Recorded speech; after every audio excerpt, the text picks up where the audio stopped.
The Metropolitan District meeting of April 3rd, 2023. Please come to order. Clerk, read the roll. DeBella. Here. Adel. Here. Anderson. Avadesian. Here. Bazzano. Here. Buell. Bush. Here. Curry. Here. Desai. Drake. Here. Gale. Here. Gardeau. Here. Gentile. Here. Healy. Here. Hoffman. Here. Hoheb. Here. Holloway. Here. Johnson. Here. LaChance. Here. Lester. Here. Lewis. Magnan. Van Dyke. Here. Maniscalco. Payne. Here. Patel. Here. Potowski.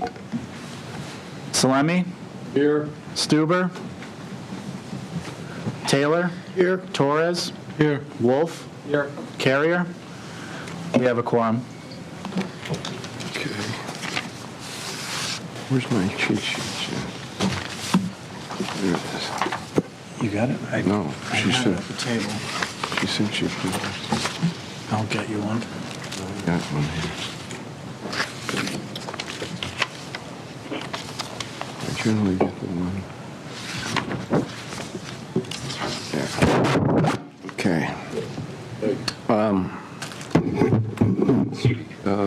Stand for the Pledge of Allegiance, please.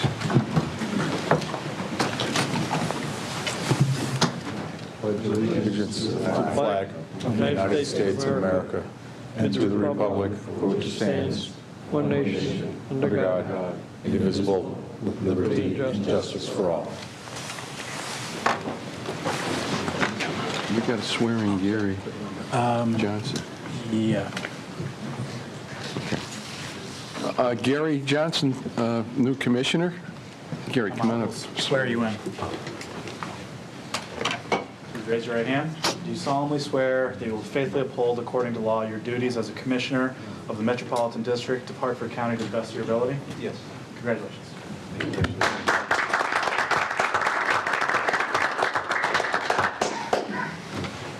Congratulations, Gary. Item 4, that's what I was looking for. Item 4, approval of the minutes of March 6, 2023. Is there a motion to adopt? So moved. It's been moved and seconded. Are there any additions or deletions? If not, all in favor, please signify by saying aye. Aye. Opposed? Abstain. Abstentions?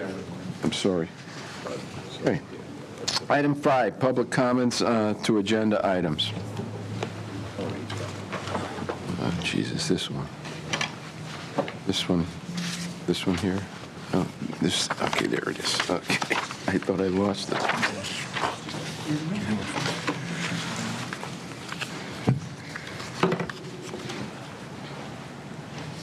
Good evening. Thank you for allowing me to stand before the board and the commissioners for this public comment. My name is Bridget Prince, and I am commenting on what I thought would be on the April 3rd agenda. So I'm going to comment. So what I'm going to do, since it's not on the agenda, I'm going to comment on the March 6th agenda, where the chairman responded to sewage overflows and flooding in Hartford's North End. Subsequent to the district's meeting... Chairman, point of order? Yes. It's not on the agenda this evening. Okay, so I need to wait until the end of the meeting for my comments? Right. I will do so. Thank you. Excuse me. Item 6, report from district chairman. I'm going to ask the Kelly DeShane, could you report on the committee on, excuse me. Comment. Good evening, Mr. Chairman. Right. I wanted to make a public comment. I'm Cynthia Jennings. On the agenda items? On the agenda items? Yeah, yes, it's related to the agenda items. What agenda item is it related to? Hold on, let me get you have a copy of the agenda?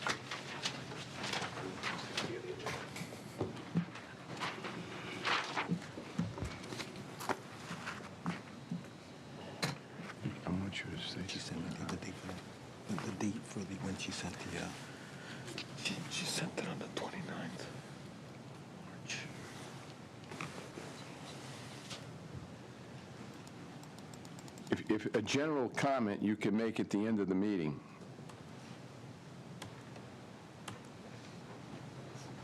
All right, this is regarding a fiscal issue, so I'll do it at the end of the meeting, Okay. even though it does relate to an issue on here.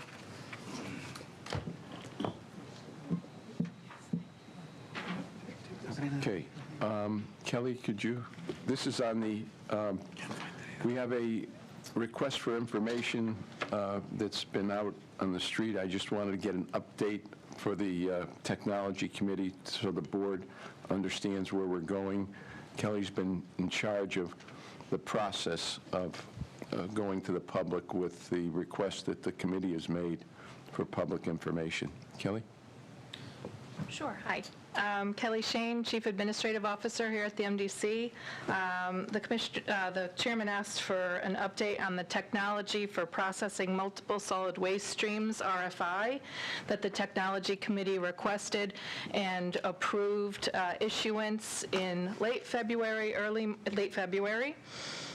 We published the RFI on March 8th, and so far we've had 30 firms download the RFI document. We've received 50 questions that we're in the process of putting answers together for. We've been working with Tom Tyler, Chris Levesque, and Scott on those answers. Those answers will be issued to all those who downloaded the RFI. Probably next week sometime we'll be issuing those questions and answers, and then it closes on April 21st, and we'll receive whatever responses we receive at that time. To come before the committee. The responses will be received. We will put together those response packets, and once the committee members of the Technology Committee sign the participation evaluation agreement, we will share those packages with the Technology Committee, and they will review them. Right. So you're the only one that has control of that, right, at this point? Our procurement department does. Our procurement manager does, yes. Okay. Any questions? Commissioner Patel.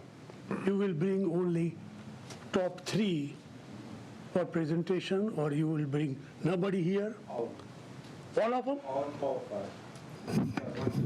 So this is a request for information about new technology. It's not an RFP or an RFQ. We've just asked for information because the Technology Committee wanted to learn about new technologies in the multiple solid waste stream space, if I'm saying that correctly. That's true. Yeah, so once we receive all of those RFIs, we will have each committee member on the Technology Committee review who submitted those RFI responses and sign an evaluation participation agreement, and then they will receive those responses, review them, and then the Technology Committee, I'm assuming, will determine the next steps. Right.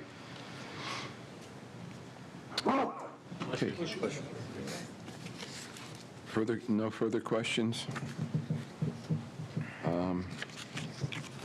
Jesus. Number 7, the Chief Executive Officer's report. Scott?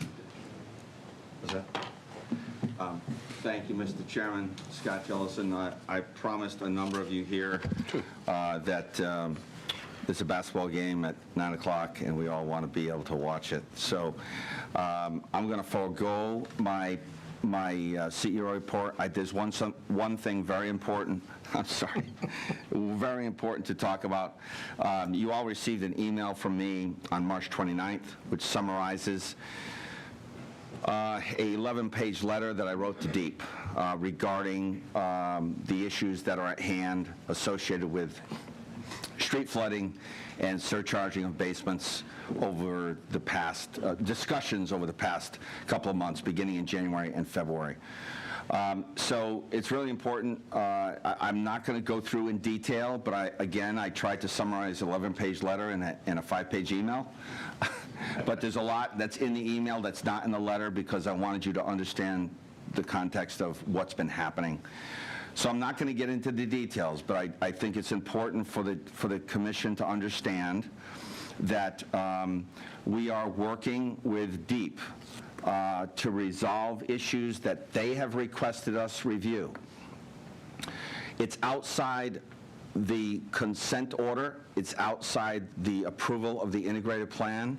It's been driven by, unfortunately, as I've said in the email, unfounded conditions brought to the attention of EPA and DEEP regarding MDC's fault in surcharging and/or street flooding in Hartford. So I don't want to get into the details because the letter and the email is very specific, but I'm happy to have any discussion, conversations about it. But one thing that's very clear we made to DEEP is be very, very careful what you ask for, because we are complying with what we were mandated to do, and the mandate on consent order, both for DEEP and for EPA, has been to protect the river.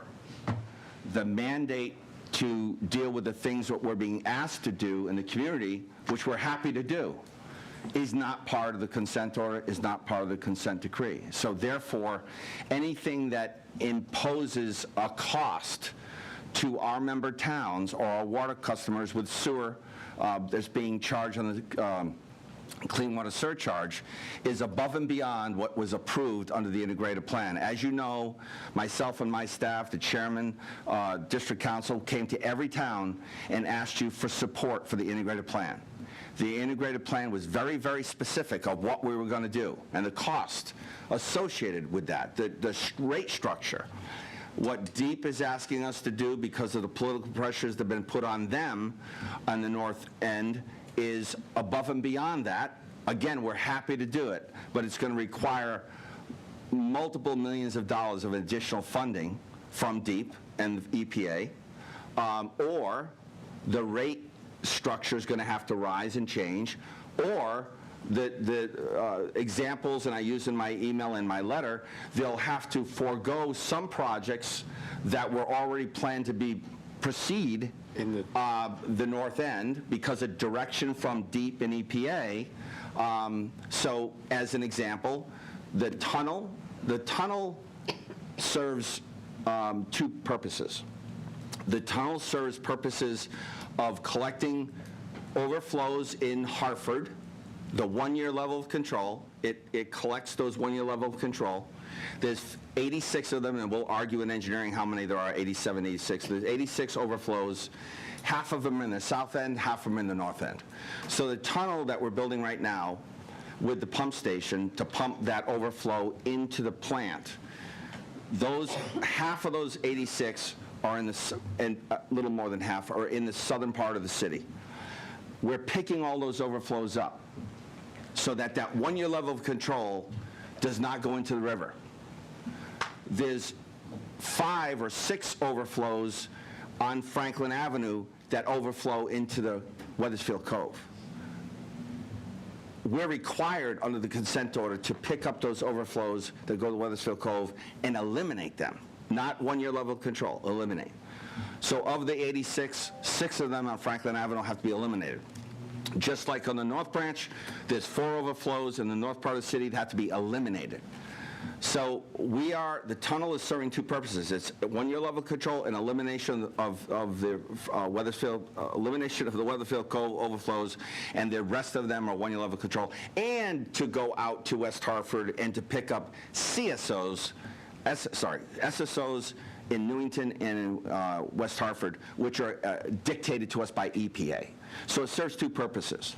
So we're proposing in the letter to DEEP, all of we've been doing for 40 years on the Clean Water Act is allowing stormwater to get into our system at the house, at the business, at the street, and then pick it up after it's gotten the system at the river.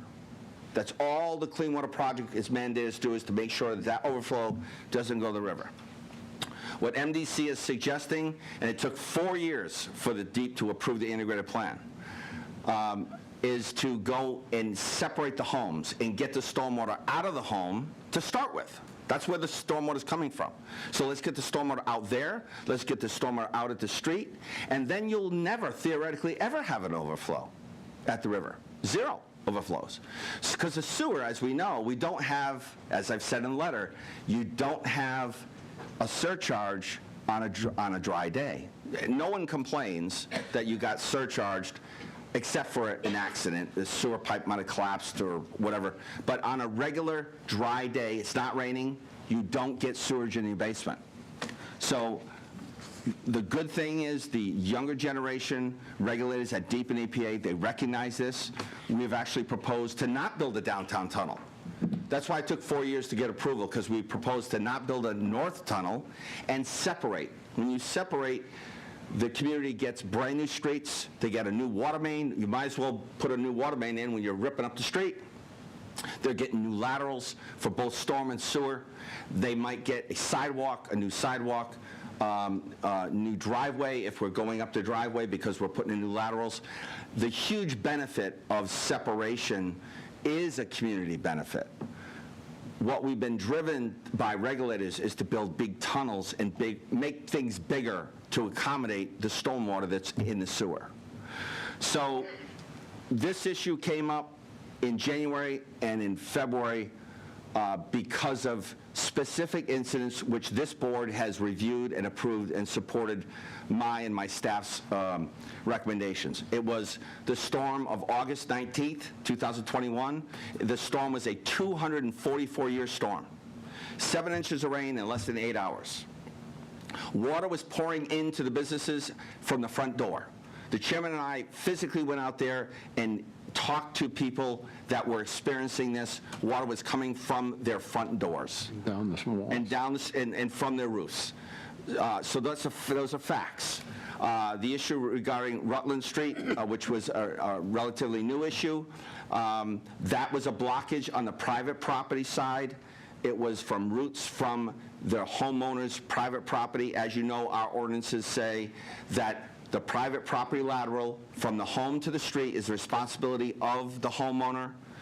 We're going to propose at BPW in the next couple of months to actually change that. We're proposing to actually clean and rod that lateral for a homeowner for free. We're going to propose to actually, if the board approves, to replace that lateral for free. And then we're also proposing, as I mentioned in the letter, as part of the Clean Water Project, we're going to line every lateral. When we're lining the main sewer on any of our projects, we're going to line the lateral. Now, the problem with that is, right now, we don't get reimbursed from DEEP for private property work. So if we eat up that integrated planning $45 million, which was identified, and that set the rate structure of $4.01 or $4.10, that rate structure is defined based on spending so much money a year. So if we start doing private property work, it's going to eat away at that $45 million. And we either need more money or we need to just slow down. One of the two, really. So that is as short and succinct as I can be, Commissioner, because we got a baseball game. I apologize. Baseball game, basketball game. I'm missing a T-ball game tonight with my grandson. I'm sorry. Oh, okay. Sorry. Again, there's a lot of history here, and there's a lot of mandate, and the mandate comes from the regulators who are DEEP, and DEEP represents EPA in the state of Connecticut. So that you're getting it from both sides. And any changes to deal with that have to be approved by DEEP. Right now, our staff has been negotiating for, well over 3 months. The environment has changed dramatically, and I think as the April 21st storm that Scott points out, no one that I know has been here probably as long as I have, and that's, we've never seen a 100-year storm. And this was a 244-year storm. So these are the things that are happening in the environment, and that's changing the tone of what's been approved, and we're going back, and now we've got their attention, and Scott says it looks to us from the responses we've been getting that they're going to deal differently and allow us to do things that we have not, and it's going to require money. So, yes, moving. Commissioner Patel. Yes, yesterday originally, when we started the project, goal was defined separation of sewers. Am I correct? Yes. Right. So now, 25%. and then in between that, how to change. And how to change was affected by state-wise DEP. So now when you change the plan, so I hope that we don't blame quote-unquote city for that. No. Because it has to be whoever now forced us to change it, and we consented, so we are partner in making error also. And the only reason at that time it was changed because it was costing too much. If I may, Commissioner, Mr. Chairman. Yeah, you're absolutely right, Commissioner. Just to clarify, so this all started in 2004, well before my time. That's correct. But 2004, there was an agreement with stakeholders from the Weathersfield Cove and DEEP on what we would do, right? What we would do to alleviate the overflows to the Weathersfield Cove.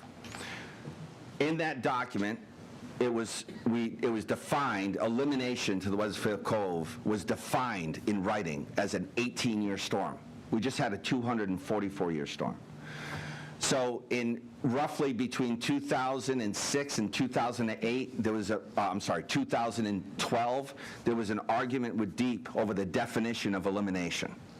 And that's what changed the separation. We were planning, as you're absolutely right, Commissioner, we were planning to separate about 25% of the city to achieve the goal, but that was based on a 1-year level of control everywhere and an 18-year level control for those 6 overflows on Franklin Avenue.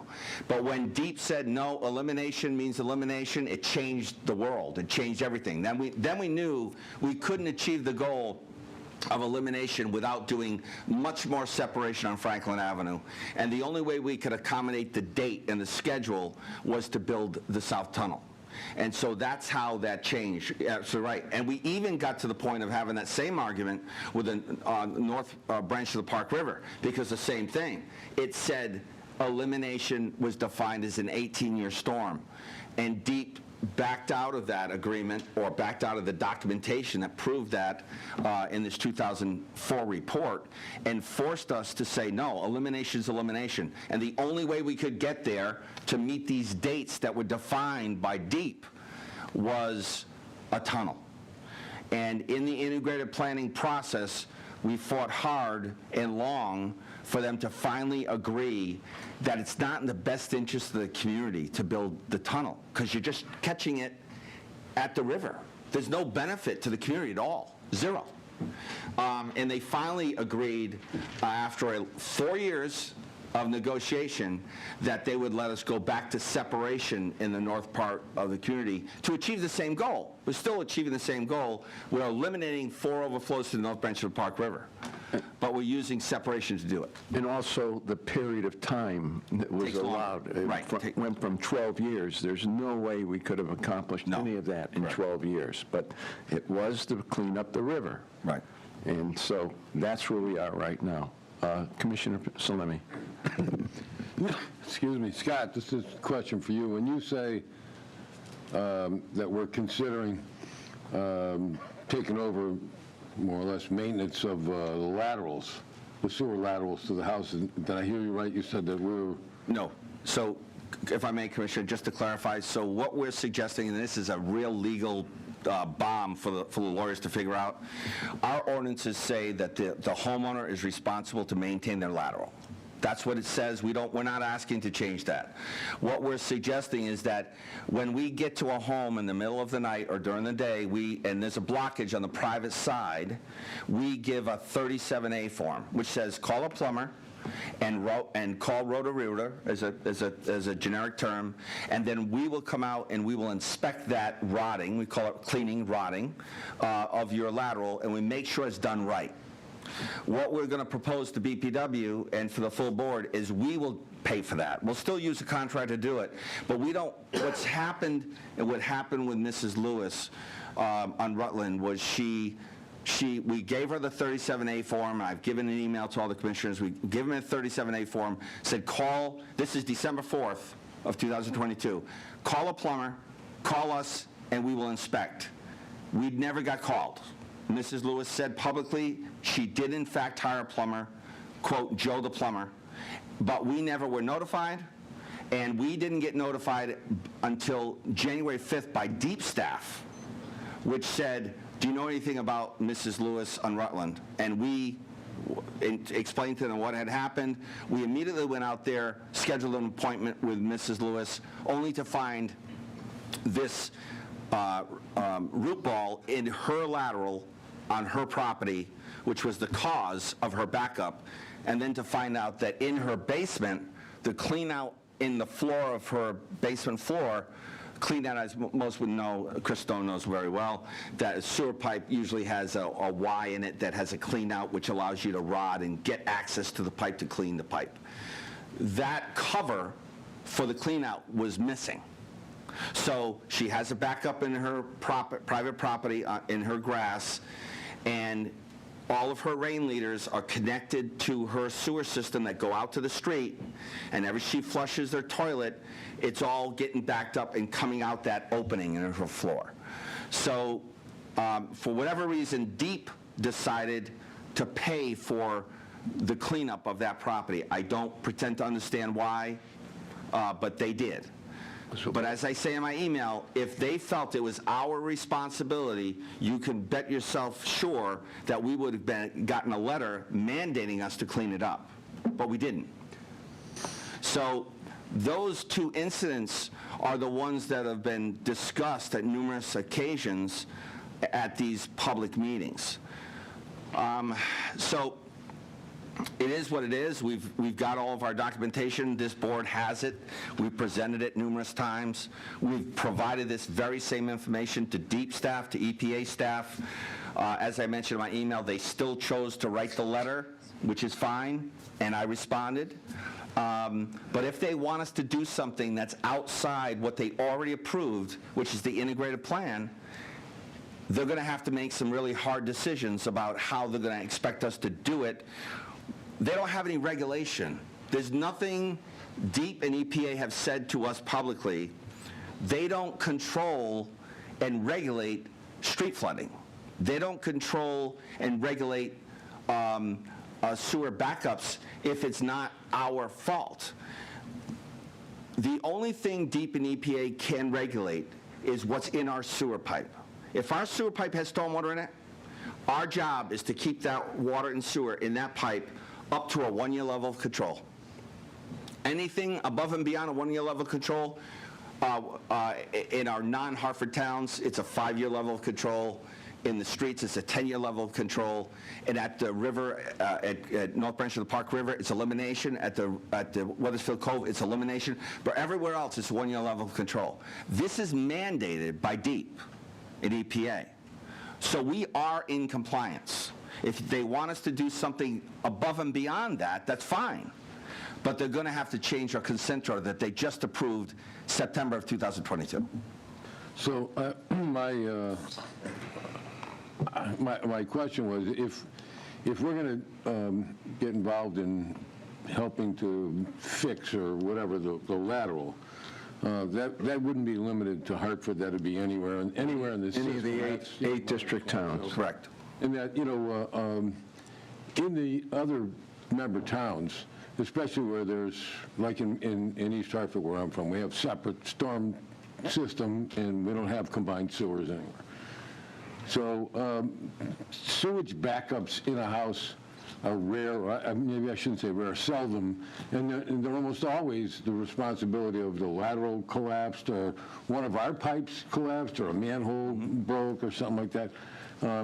We don't necessarily have backups because of storm, because there's no storm water.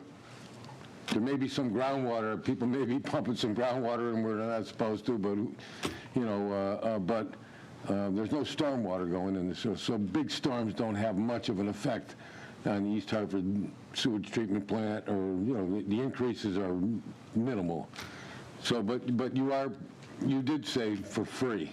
Yes. And that's the point that I was going to, so nothing's for free. I mean, we're going to pay, the district is going to pay for it versus the homeowner. That's what you're saying? You said we're considering doing it for free. So that, and that would be available to any homeowner. That's Correct. not, limited to somebody with a flood or something like that. And Yes.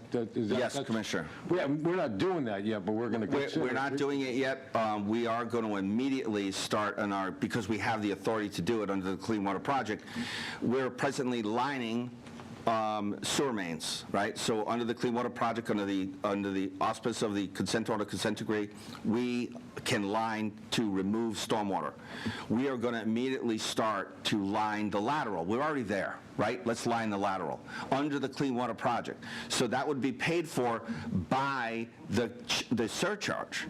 The problem we have is, as you know, this is the first year where the board approves the budget. You approve the money, right? It was $60-something million this year. You approve it. So next year, when we want to add laterals, we're going to have to increase the budget. You're going to have to approve it. Or we're going to need DEEP to give us more money. So it's going to cost something, or DEEP's going to have to say, you don't have to line 15 miles of main sewer this year. You don't have to do 7. And then we can do, with the rest of the money, we can do laterals. So there's a give and take, but yes, we're proposing to provide sewer and storm laterals for all of our towns, because if we have someone in East Hartford, Commissioner, and their lateral collapses, their stormwater lateral collapses on their property, guess what's going to happen? They're going to pump it into our sewer system. We don't want that. We want all of our towns to have a legitimate storm system to keep it out of our sewer, right? All right, thank you, Scott. I Yeah. appreciate that. Just real quick, the gentleman who wrote the letter to DEEP, did you know who he was, or was he new? The gentleman Who wrote you the letter from DEEP, was he new? Did you know who he was? When I read it, I kind of like, I'm Yeah. somewhat new. Yeah, Graham And Stevens. I read the letter, I said, geez, it's almost like the guy didn't know what was happening. It was who's odd. from DEEP? I don't know. Yeah, so as I say in it, if I may, go ahead. As I say in the letter, we were meeting and had a plan to meet. It was pre-scheduled No, to no, meet. you don't have to- you don't Yep. have to explain it. You don't have to The explain it. answer I is just- Graham Stevens is he's new in the sense he's been there for a long time, but he is now the new director of water and wastewater, and he's been very reasonable and. Good job educating on your return. It's just that I read it and I said, again, I'm new to this, but I kind of understood, didn't make I'm any not sure, I sense. won't speak for him, but I'm not sure he was in agreement to write the letter, but he basically, Fair enough. The question is going to be the attitude, the position of DEEP and EPA as to function of money in giving permission to do these things. Again, we are regulated by the regulators, and sometimes there's not a lot of consistency in them, but there seems to be a new position on the people that are there now in their, probably 2 years they've been. yeah. Well, 2022, the mandate to retire, there was a lot of people retired with the state, so that changed a lot of things. But Right, in that process. Is there any further discussion? Commissioner Curry? Thank you, Mr. Chairman. So Scott, your position is you want to do all these good things for all the member towns, constituents, but we can't do it unless DEEP gives us more money or they compromise on where we're spending existing money. And we need this board approval to change. We're going to change, literally, whatever we do here, we're going to have to literally change the integrated plan, the scheduled dates, the monies, all of that stuff, because the integrated plan is very specific. You will do X, Y, Z in phase 1, and there's a cost associated with it, $45 million a year. As you remember, the old consent order, the minimum was $90 million a year, 5-year average. So this one says 45. So there's a lot that has to happen here, and our board needs to approve it, because it may or may not affect the clean water surcharge rate structure, which all of the towns approved based on the model that we provided. You know, every year we provide a budget and say the clean water surcharge rate will be X. And these changes will either change that or we'll need much more money from DEEP. Or we'll have to change the priorities. Unlike a municipality, you can each and every year change its sequence and priorities within a On the capital budget. improvement plan. And this commission does not have that luxury. Any changes in the integrated plan has to be made by someone other than MDC. Yeah, in this case, it's deep. And then you, and the board will also approve that as well. Right. Right. Yep. Thank you. Further questions? That was quick. Sorry. Okay. Yeah. What number are we on? We're on. I lost. Item 8, report from district council. Thank you, Mr. Chairman. I don't have any formal report tonight. You will be getting an email, which will be in effect a litigation update. If anyone has any questions or comments on anything within that report, please let me know. Be aware that, or understand that responding to any one question, that my response will go to all of you. So, thank you, Mr. Chairman. Any questions from your report? It's over. Okay. Okay, item number 9, Personnel, Pension, and Insurance Committee consideration and potential action regarding we have to take this up separately, John? Yeah, A and B are separate. C, you can consolidate all the job descriptions. Yeah, right, okay. Item A, approval of tentative agreement with AFSCHE Local 184. Recommended action, receive the report and adopt a resolution. Is there a motion? So move. It's been moved and seconded. Second. Okay, Commissioner Taylor? Yes, this item was passed unanimously at the PP&I level. Yeah. How are you going to handle this, Ian? If there are any questions? Jamie, you? Yeah. Are there questions? Good evening, Commissioners. Jamie Harlow, Why don't you Director give of us HR. the review as you did in the rundown, and we can address it. Certainly. So item A, 9A, is the proposal to approve the tentative agreements that we had with Local 184. I've already brought to PP&I and District Board the tentative agreements that we had with Local 3713 and 1026. So that rounds out with this tentative agreement with 184. It concludes the negotiations, again, assuming this is approved. Very much in line with the other two bargaining units. Again, the goal that we had with this year's negotiations really was to streamline practices and rules across the unions. We were successful in doing that with the help of the union leadership. So again, very consistent in terms of the items that we were looking to accomplish. We also did negotiate with all 3 unions the introduction of a preventative care program, which again was another big thing that we wanted this year moving forward. So again, very positive. 184, it is a 4-year contract with the wages being 5%, 4%, 3.5%, and 3%. So if there are any specific questions, I'm happy to address them. Just before, that's on the main motion. There was an amendment.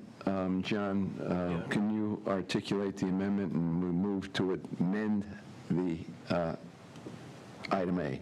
Yeah, certainly, Mr. Chairman. At PPI, there was an amendment on the section about the health enhancement program. On the board agenda, it's the bottom of page 9A1 onto the top of 9A2. It was for clarity. The sentence contains a reference to the following year in 2 places. So the sentence that carries over from the bottom of 9A1 down to the top of 9A2, the second appearance of the following year was stricken, and that was approved as amended at PPI, so it's coming to the board with that language removed. You have the amended language? It's just striking, I mean, I'll read it. If enrolled individuals do not complete age-appropriate exams activities within the coverage year, i.e. 2023, they are deemed non-compliant for the following plan year and are subject to a 5% increase to existing premiums, noted below. Are there any discussion on the amendment? If not, all those in favor of the amendment, please say. It was amended at PPI. The board is just voting on the resolution as amended coming from this. PPI. I thought the amendment was at PP&I. It wasn't, it was approved. So the board has the amended version, so that second reference to the following year has been stricken. It's there, fine, okay. Further discussion on item A? If not, all those in favor, please signify by saying aye. Aye. Opposed? Okay. Item B, approval of amended AFS CME Local 3713 restructured agreement. Recommended action, receives a report and move adoption. Is there a motion? So moved. It's been moved and seconded. Jamie, go ahead, discuss. Thank you again, Commissioners. So item B is the actual agreements that we have with the Local 3713 regarding the job restructuring. We reached the original agreement in August of 2022, and then have had some subsequent conversations regarding a couple positions that we have kind of revisited, and also in the packet is information on those subsequent discussions and agreements. So overall, the agreement is to restructure the Local 3713 job descriptions, positions so that we have multitasking jobs within the Local 3713. So then the entire district, all the unions are, in fact, multitasking job descriptions. And the vast majority of the Local 3713 job descriptions under this restructure agreement resulted in a two-step decrease to the existing salary ranges. Questions? If not, all those in favor of item B signify by saying aye. Aye. Opposed? Okay. Item C, recommended action, receive the report and adopt the resolution. Is there a motion to adopt C? So moved. It's been moved and seconded. Jamie, go ahead. Okay, Discussion. thank you again. So these are the corresponding job descriptions.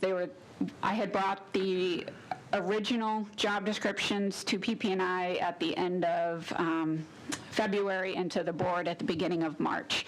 I believe that was about 15 job descriptions. As I had said, we've gone back and forth with the Local 3713 a couple times to really fine-tune some of the positions that really were more technical driven. The positions listed here, the electronic tech, the senior electronic tech, instrumentation and control systems tech, and the senior instrumentation and control systems tech, those are more the SCADA-driven positions, very technology-driven. Those we've been going back and forth with 3713 for a while just to kind of make sure we're getting those right. Also, the engineering tech 1, 2, and the senior engineering tech, those are the job descriptions that were probably the most impacted by the restructuring because it was merging so many different jobs into that. So again, we wanted to make sure we got it right. We've had multiple conversations, gone back to the table a little bit with 3713, and this is the final conclusion of that, where I think, everyone left a little happier with where we were with these adjustments. So these are the 7 job descriptions that we have, will conclude the 3713 restructure. Questions? Scott, do you have anything to say? I just want to reiterate, I think I got these numbers right. In this 3713, we multitasked 58 jobs down to 18. Is that the right number, Jimmy? That sounds, I think it's 19 now, yeah. 50 jobs to 19. Yeah, so that's the level of reducing the number of job descriptions in this union, which was great. It's been a function of a long negotiation and consolidation of working rules. So, any further discussion? Just to say that it has been a long, I'm sorry, Commissioner Taylor. No, this too was approved at PP&I. Okay. Further discussion? If not, all those in favor, please signify by saying aye. Aye. Opposed? Okay. Item D, recommended action, receive a report and adopt the resolution. Is there a motion on item D, approval? So moved and seconded. Jamie, go ahead. We got a couple more to go. Sure. So the remaining job descriptions that are on the agenda are for the exempt and excluded group. Like everything else, we've been doing more with less, compressing job descriptions, reorganizing, and a lot of what these jobs are really factoring in succession planning and really trying to equalize like-minded kind of jobs. So we have 3 manager positions that we are recommending to, again, equalize it against the peer positions that we would consider of similar scope, would be increasing them from an EE18 to an EE20. And again, that would be the manager of engineering, the manager of maintenance, and then the manager of the command center and utility services. And the amended job specs are included. The remaining job descriptions are, again, really more succession planning. The assistant manager of engineering is to, again, put kind of that mid-level manager in engineering. Also, the control systems engineer, part of the conversations that we've been having with 3713 that we had just talked about, also was to try to get some of those high-level responsibilities with the exempt and excluded group instead of having such a heavy impact on such an important aspect be solely in the control of 3713. And they were great in terms of agreeing to letting us take that that level of responsibility into the E&E group. And then the last one was the assistant conservation ranger, which again, succession planning, we've already have a conservation ranger. This is more of an entry level. We've hired less patrol officers for a number of reasons, and this ultimately is kind of that entry level position into that patrol group. One question on the Rangers.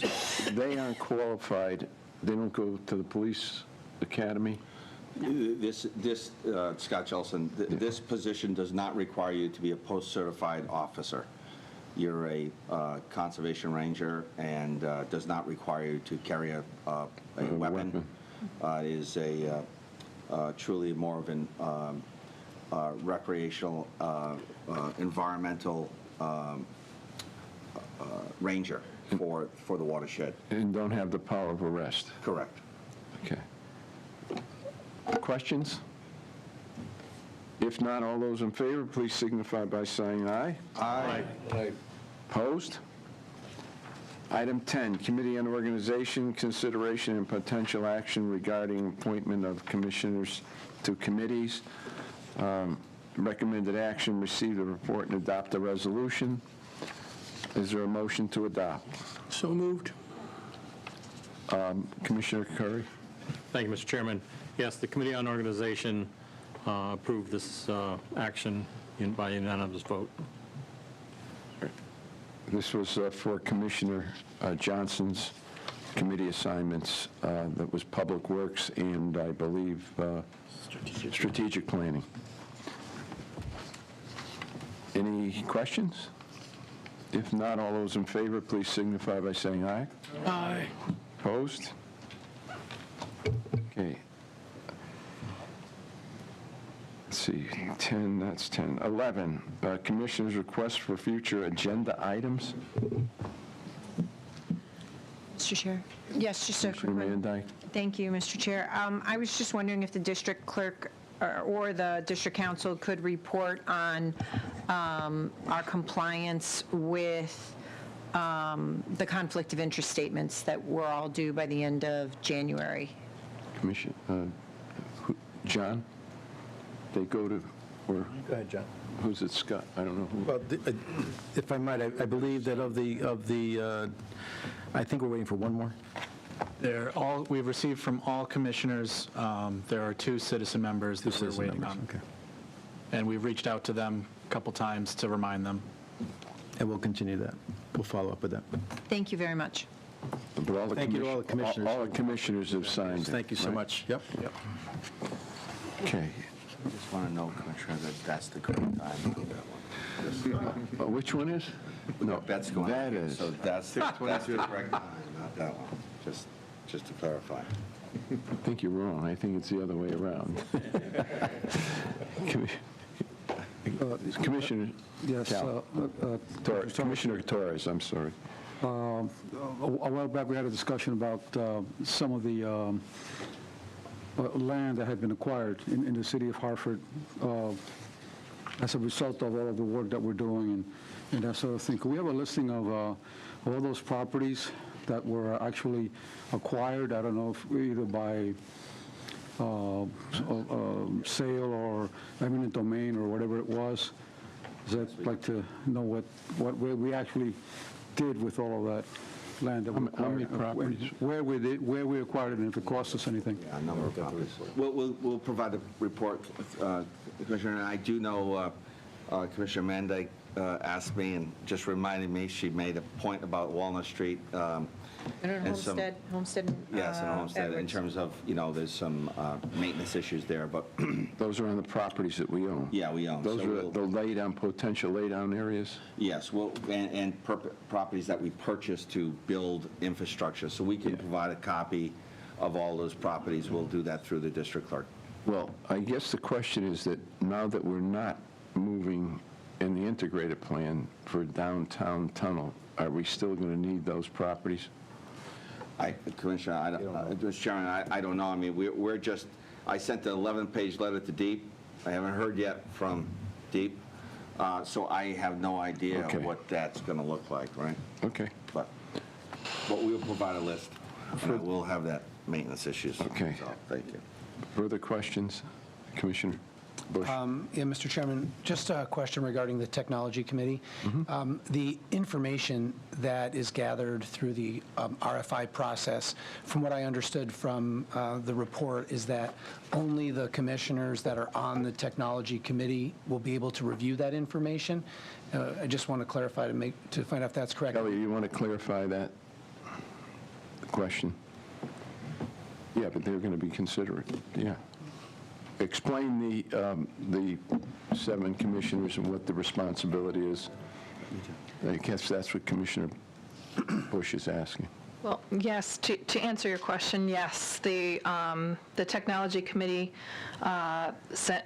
approved the issuance of the RFI and the evaluation, the individuals evaluating any responses is the committee itself, and they will be signing a participation agreement, an evaluation participation agreement, identifying if they have any conflicts with any of the firms that submit, a response to the RFI. So during the RFI process, and I don't want to jump ahead of myself, Chris, but during the RFI process, it would be, the evaluators would only be those on the committee. That's correct. Thank you. Okay. Further, Items for agenda items. Commissioner Goodell? Yeah, this is a follow-up to Commissioner Mandyke's question. We filled all this out. What's next? To just go in a file and we say we're done, or No, if there's an amendment, if a condition changes, we've got an obligation as commissioners to report that and correct whatever happened. In other words, if something that you responded to, not you, but the individual responded to, and it changed for some reason, partnership or something of that nature, you would have to report that when it happened and amend your document. okay, thank you, Mr. Chairman. But are these read to see if there's an actual or a perceived issue, or is it? Is there a conflict that exists by virtue of that? Yeah, but if someone filled something out, and, does it go in a drawer and not looked at? I'm just, we did this process, and I think it's a good thing, but what's done with it now? I understand the process of updating it if certain things change. Well, right now, what's been disclosed is any relationships that may in the future present a conflict of interest. You don't know whether an actual conflict exists until the board considers certain actions relating to certain entities or individuals or policies. So at that time, should that arise, we now have on record as to where potential conflicts may exist, and if we see that there's an issue, we would present that to the individual commissioner and ask if they should or should not consider the item that's before the board. It's a way for us to let you know, here's what you've disclosed, here's an issue coming up before the MDC, before the board. Let's talk about whether you should consider that or not. Okay, so if I want, go ahead, Commissioner. If I may, thank you, Attorney Stone. So who's making that determination? Well, the initial determination that they're held in the district clerk's office, so it would be the district clerk that initially makes that. District clerk. Yeah. Okay, thank you. You consult with my office, of course, but I mean, it's, and we're not going to looking at these things to find things, right? We're not trying to create conflicts or create issues, but, you know, there are major issues that are going to come before the board in the course of any given year, and we have those conflict of interest statements that we can look to, and then we'll have the discussion with the individual commissioners before we ever bring it to the board. It's a personal decision anyway, right, as to whether one has a conflict or not. So that's where we'd start. All right, thank you, Mr. Chairman. Attorney Stone. Mr. Chairman, just to follow up on Sure. Mr. Commissioner Gerdo's. Minnick. Thank you, Mr. Chair. On boards that I've sat on in the personal organization that I'm the executive director of, what we have had is about a 15-minute discussion about conflict of interest, and people are allowed at that point in time to bring forth any conflicts of interest, so it's very transparent to the rest of the board about what's happening. So we've had a discussion in the past amongst board members about those. So it's very transparent, and everybody knows what's going on. It's just a thought, an idea about how other boards and commissions have handled this. Thank you, Mr. Chair. Further discussion? Okay. Opportunity for general public comment.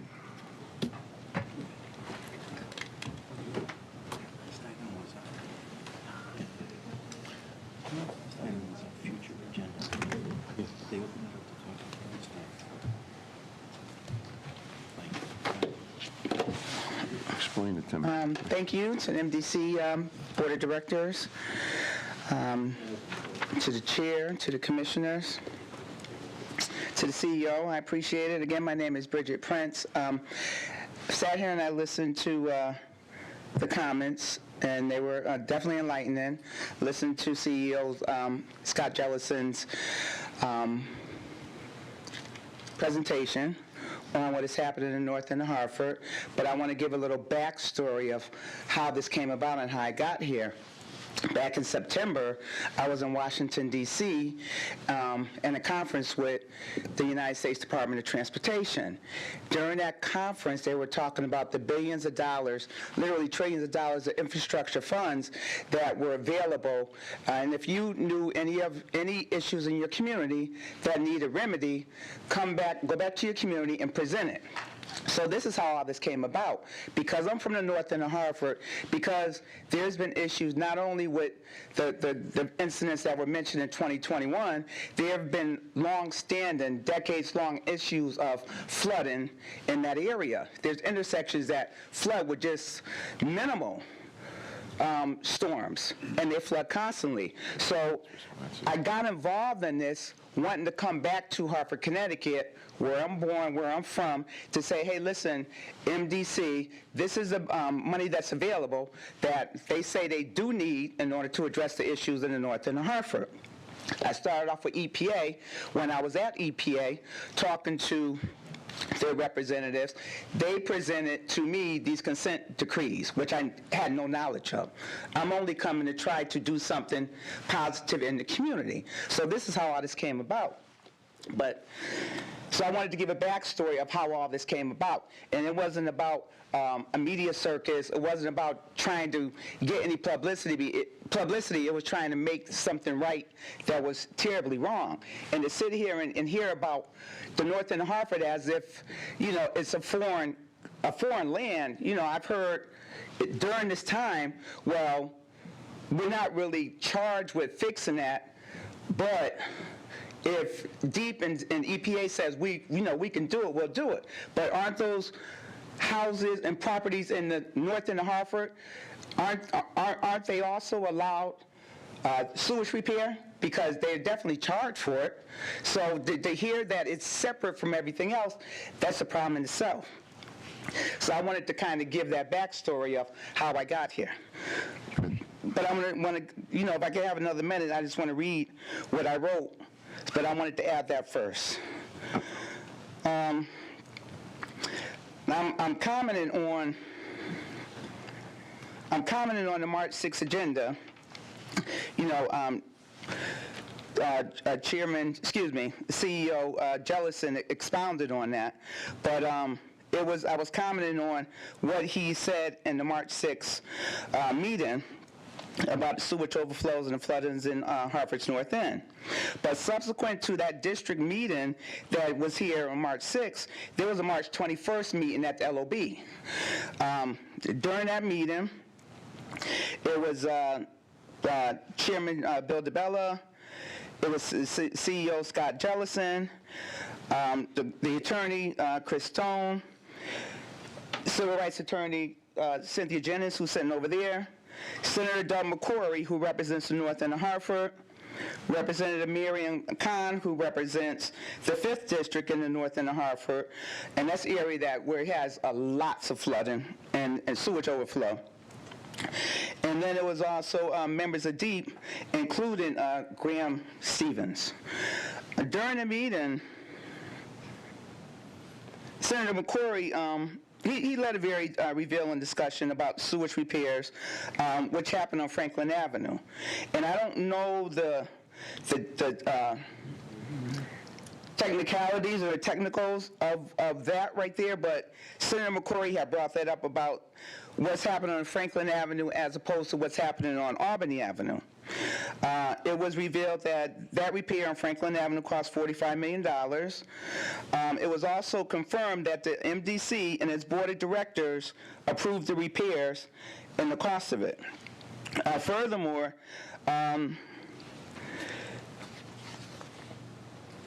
once the information was obtained, Senator McCrory asked why the sewage and infrastructure repairs on Albany Avenue were viewed and handled differently than the ones on Franklin Avenue.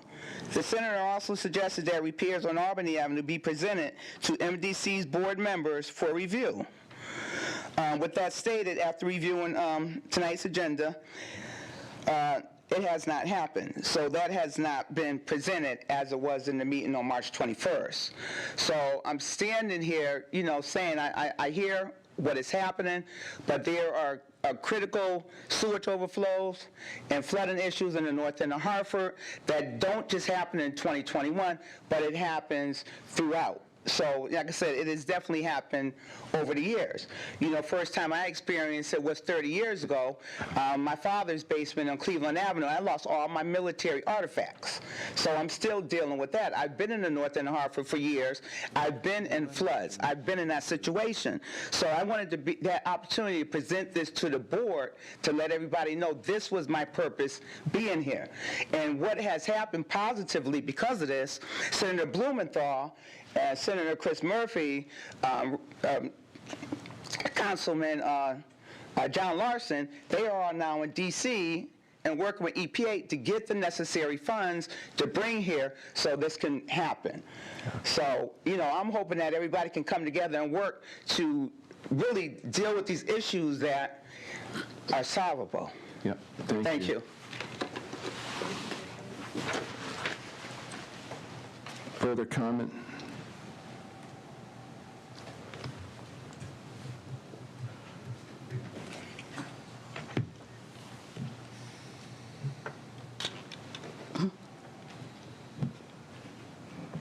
Thank you, Mr. Chairman, and to the commissioners, to the CEO, and to the staff council. My name is Cynthia Jennings, and I'm a civil rights and environmental attorney. And I'm very concerned about environmental racism, environmental justice, and what's happened in North Hartford.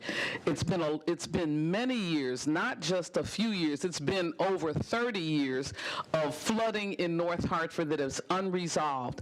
People have lost not one, but some people have lost 2 cars from the flooding. So the flooding, and actually, as all the member towns have to do. We have to pay the same amount of money proportionately for the same services. But North Hartford has not received those services, and this is one of the issues that came up relative to what's going on in Hartford.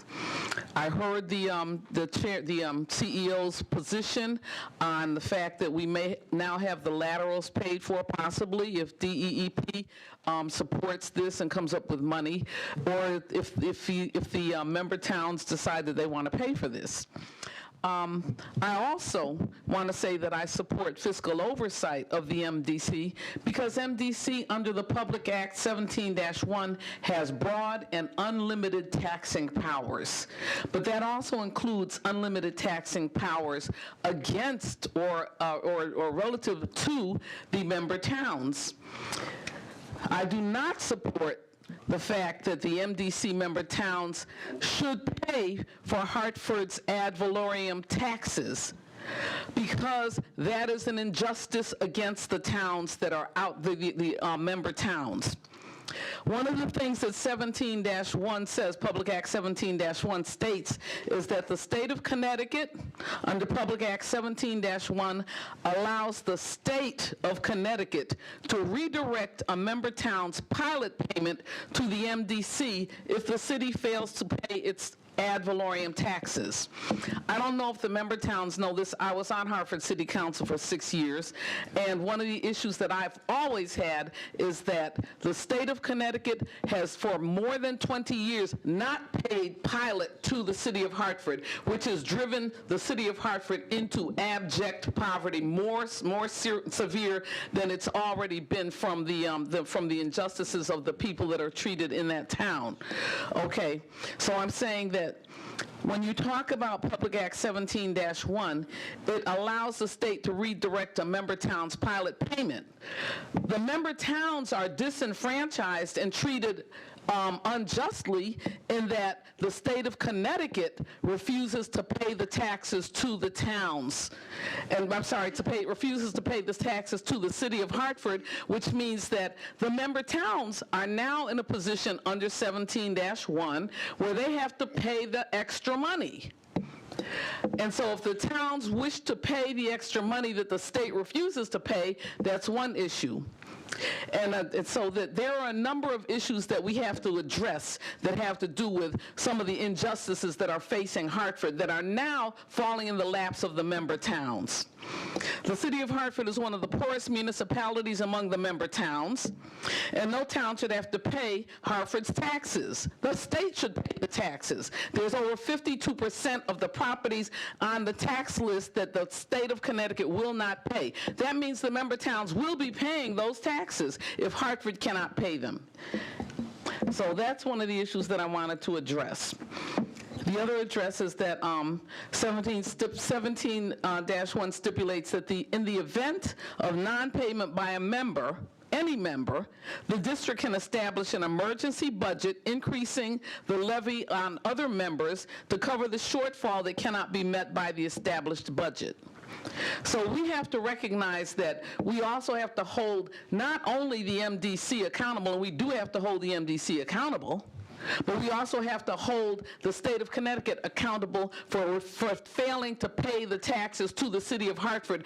Therefore, we're ending up on the table with the of the MDC member towns.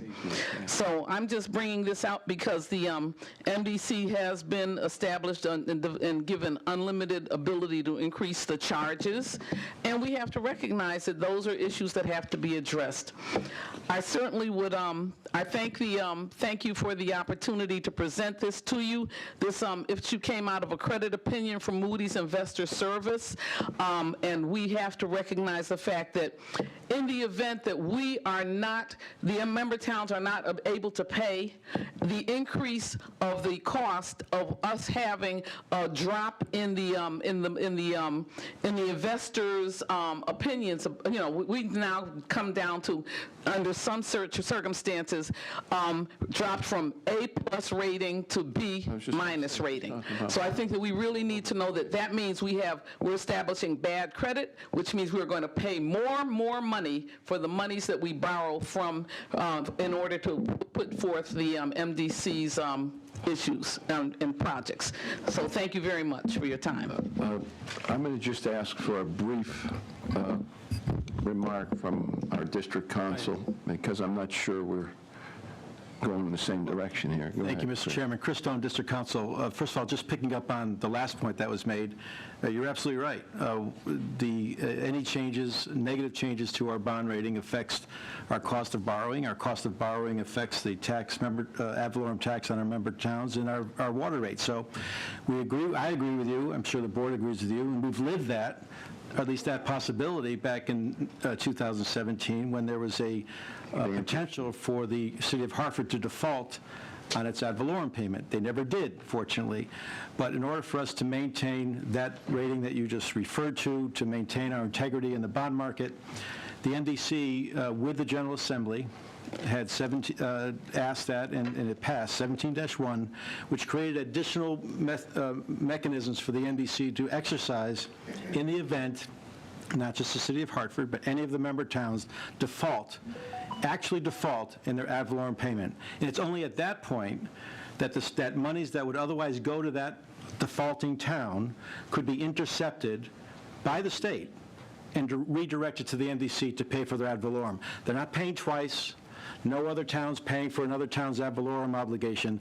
Whatever pilot money may have gone to that defaulting town, to the extent they owe us money on the ad valorem, would be redirected to us.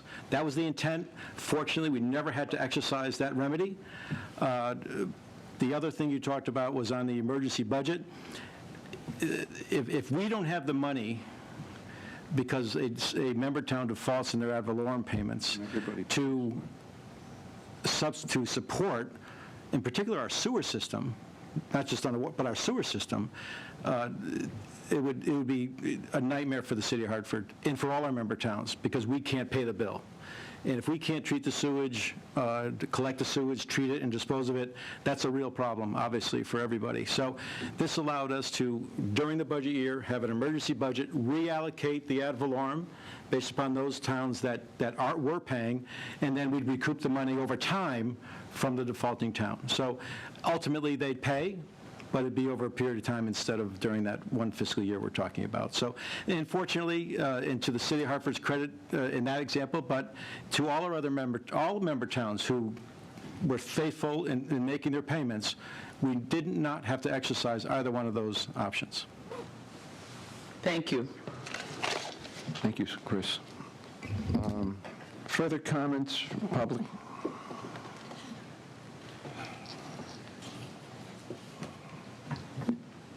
Judy Allen, West Hartford. I'll keep it real brief. I'm hoping that at some point in a future meeting, I'm confused a little bit about the projects that you're talking about with DEEP. At a prior meeting, there was also discussion about the dredging of the river, and I don't know whether that's part of what you're talking about or if that's a whole separate thing that you're working on. It's part of it. Okay, thank you. That is part of it. Further comment, public comment? Mr. Chair. Commissioner? Thank you, Commissioner Curry. Maybe Councilor Stone could also touch upon the fact that pilot money, regardless of how little or how much a municipality has, is not applied towards the formula for ad valorem fees. That's right, yeah. I'll comment on it, that's correct, but I mean, it's, you and I have had this discussion numerous times in the past, and but the important part about, and I won't repeat all that I said, but the important part, and again, I happen to agree with Attorney Jennings on this, is that our bond rating is important to us, it's important to our member towns and our ratepayers. To the extent we have those additional remedies to insulate us from the potential disaster that come about for failure of any one town to pay the ad valorem, it was a good thing. It was what I consider to be very positive legislation, 17-1, supported by the General Assembly, supported by all our member towns. But to your point, the pilot program in terms of public policy and what the state pays and the percentage of what the state pays is an issue for probably certainly every city in the state of Connecticut with the amount of state property that they have on their books, but it's an issue for all our municipalities who get pilot funds at a less than 100% reimbursement. Thank you. Further comments from the public? If not, the proper motion of adjournment is in order. Without objection, we stand adjourned. I will not take responsibility. Oh, wait a minute, you ran over.